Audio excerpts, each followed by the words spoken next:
O escritor Fernando Moraes esteve em Santos para lançar O Mago, a biografia de Paulo Coelho. Nós conversamos com ele e o resultado da entrevista você vê no Cá Entre Nós desta semana.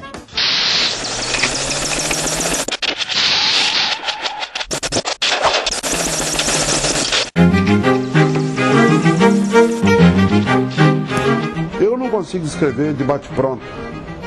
Aliás, não conheço ninguém, nenhum bom autor, que escreva, acabou, a primeira versão é a versão definitiva. Eu me lembro que o Gabriel Garcia Marques, por exemplo, uma vez fui à casa dele no México, ele estava escrevendo a biografia do Bolívar, o general em seu labirinto. E não tinha computador ainda, era máquina de escrever. Ele tinha um cesto de lixo desse tamanho, dessa altura, entupido de lauda. Por quê? É reescrever, escrever e jogar fora, escrever e jogar fora. Eu já fiquei semanas travado por causa de um parágrafo, de um pedaço, e eu não consigo falar, não, larga isso aqui, continuo, depois eu volto e melhoro esse texto. Não consigo, não consigo dormir, não consigo. Então, é um sofrimento muito grande. Eu sofro muito para escrever, eu peno muito. Eu acho que eu devia ganhar muito mais do que eu ganho como autor para justificar o sofrimento. Dou para minha mulher ler, minha mulher é muito crítica, muito ácida para isso, uma grande leitora. Não tem nada que ver com a minha atividade, ela é historiadora, ela é professora universitária. Sobretudo no livro do Paulo, agora que tem muita coisa, muita passagem em que o risco de você ser vulgar é muito grande, né? Então, cenas de sexo e tal, ela às vezes lia e falava, não, você tem que ser mais elegante aqui, isso aqui está muito vulgar. Eu acho que o distanciamento é um instrumento, é uma ferramenta com a qual o biógrafo trabalha o tempo todo, né? Porque não só o distanciamento temporal, mas o distanciamento afetivo também. Você não pode nem odiar e nem amar o personagem sob pena de você fraudar, desenterrar o defunto e pôr ele para andar como ele era, não como os amigos gostariam ou os inimigos gostariam. Era uma pessoa que estava sendo generosa comigo, estava abrindo a vida dele, estava abrindo as tripas dele para mim. Numa das vezes cheguei a ficar 6 semanas, um mês e meio, todos os dias, das 8 da manhã à meia-noite. Eu acordava de manhã no hotelzinho perto da casa dele, ia para lá e só largava ele, chegava antes dele acordar, e só largava ele na hora que ele ia dormir. Então, isso aí acaba criando algum tipo de laço afetivo que é ruim para o livro. Então eu tinha que tomar um cuidado redobrado para não me autocensurar, para preservá-lo.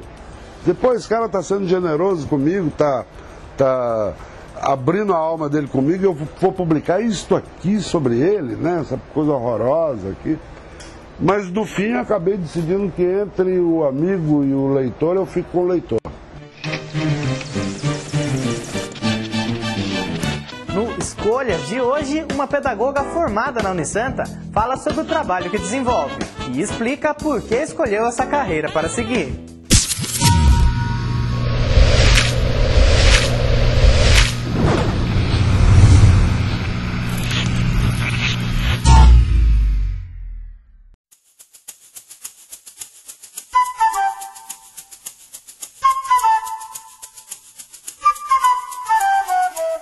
Faço um trabalho pedagógico aqui. Então a gente acompanha as crianças nas atividades, programa atividades lúdicas, a gente faz um trabalho de reforço escolar, acompanhamento escolar e tem um trabalho todo de cuidar, que também faz parte da pedagogia e da profissão, né? Que a gente cumpre um papel de educadora e de cuidadora aqui das crianças. Eu escolhi fazer pedagogia porque é uma oportunidade da gente transformar o mundo através das pessoas, né? Então, para a pessoa escolher fazer pedagogia, não basta só gostar de criança, mas tem que ter algumas habilidades e competências, como saber educar, estudar, conhecer e principalmente se dedicar e acreditar que as pessoas podem mudar e conhecer o mundo.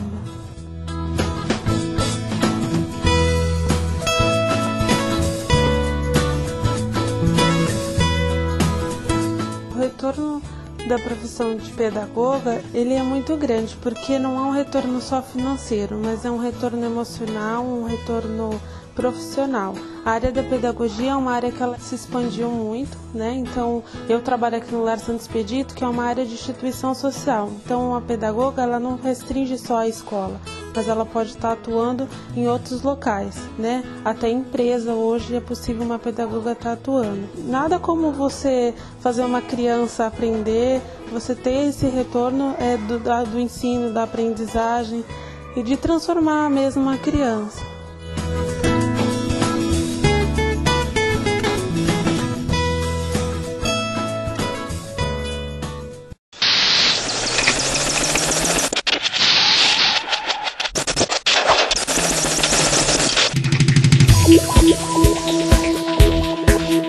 A única condição que eu impus quando propus a ele escrever a biografia dele foi que ele não leria os originais.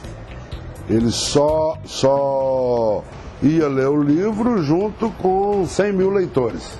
E para meu espanto ele topou na hora, topou sem pensar. Por que que o Paulo aceitou se expor dessa maneira para um estranho? Era um estranho, não era amigo dele. Nunca tinha visto ele na vida, nem ele a mim, sabe?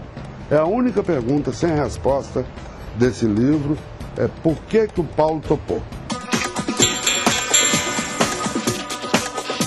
O livro ia se chamar originalmente O Sobrevivente, porque a grande surpresa dessa história é que o Paulo esteja vivo. O normal é que ele tivesse morrido no caminho, ou por suicídio, ou por droga, ou por choque elétrico, ou por satanismo.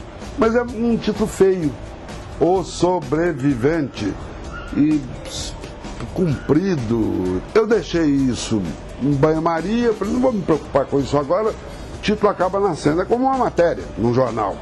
Você não faz o título antes da matéria, salvo exceções. À medida que você, até porque você não sabe tudo que vai entrar na matéria, como é que você vai fazer o título antes?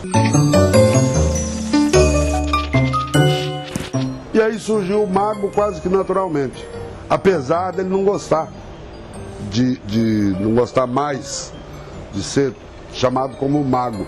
Mas no fundo não dá para esconder algo que é parte integrante da obra dele e da história dele. Ele se desenvolveu como autor e em boa parte da vida dele como ser humano em torno da magia, sabe? Até a virada dele, da HAL, o que é uma epifania, se não uma manifestação mágica?